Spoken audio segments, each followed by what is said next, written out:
regarding the situation of a traveller, is it forbidden or optional for a traveller to fast? Allah says in the Quran, in Surah Baqarah, chapter number 2, verse number 185, that if you are ill or on a journey, the prescribed number of days for fasting can be made later on. So this is a concession given. That means if you want to fast, you can fast. If you want to exempt yourself, exempt, but later on you have to make up the period. Allah subhanahu wa ta'ala here has compared the traveler and kept him or her in the same category as the person who's ill.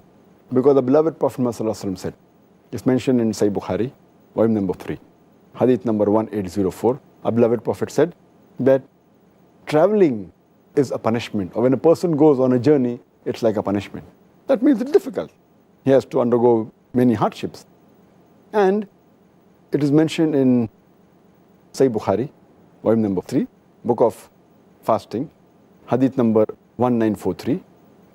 There was a Sahaba by the name of Hamza, may Allah be pleased with him, and he used to always fast even on a journey. So he asked the Prophet that should he fast on a journey or not. So the Prophet said, if you wish to fast, you can fast. If you don't want to fast, you don't fast. That means it was optional. If a person wanted to fast, he could fast. If he didn't want, he need not fast. For example, if a person who's used to traveling and he does not find any hardship, and if he fasts, there's no problem, it's good for him. Or if a person feels hardship and doesn't want to fast, then he need not fast. And this you come to know from the hadith of Hazrat Anas, may Allah be pleased with him. He said, it's mentioned in Sahih Bukhari, volume number 3, hadith number 1947, where Hazrat Anas, may Allah be pleased with him, he says that when we used to travel with the Prophet, some of the companions, they fasted. Some of them did not fast. But those who kept the fast did not criticize those who did not keep the fast. And those who did not fast, they did not criticize those who fasted. So basically, it's optional. Those who can take the strain and want to fast, they can. Those who don't want, it's up to them. Logically, from there, we can deduce that it's an optional That's right. fast. But if a person decides to opt to fast whilst traveling, are they in a situation where they get more reward from Allah? Allah subhanahu wa ta'ala says in the previous verse, in Surah Baqarah, chapter number 2, verse number 184, that those who are ill or on a journey, they can make up their fast later on. Or for a person for whom fasting is difficult, he can either fast or he can give a ransom, feeding of an indigent person. But let them know that fasting is better. So this proves that fasting is better, though they are exempted if they want. There is no sin on them, they can keep it up later on. But it is better. And we find in several hadith, if you read the hadith of the beloved Prophet, Muhammad Sallallahu Alaihi Wasallam, it's mentioned in Sahih Muslim, volume number 2, book of fasting, hadith number 2492, that there was a time when the Sahabas, they traveled with the Prophet.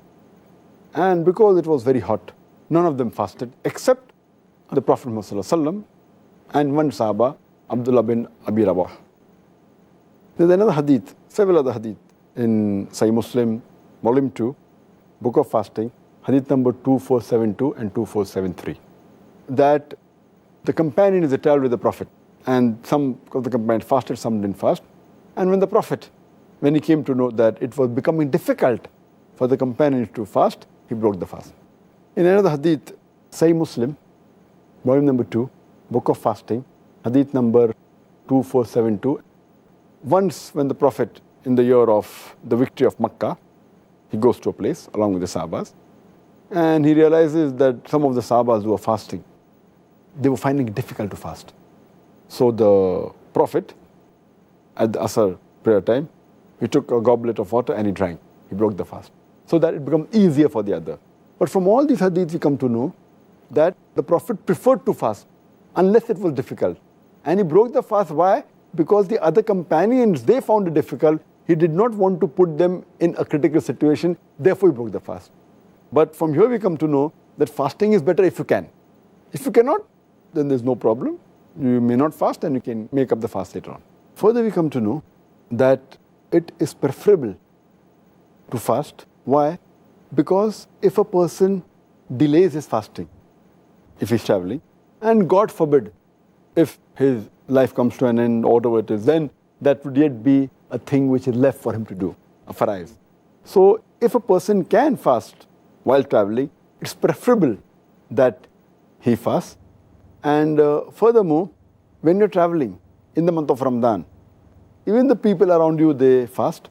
So it's easier in that sense. When you come back home and the month of Ramadan is over, and if you individually want to fast when no one else is fasting, it becomes many a times difficult. So that's one of the reasons also, that if you can do it with the hardship and fast while traveling, it's better, and even the thawab is more.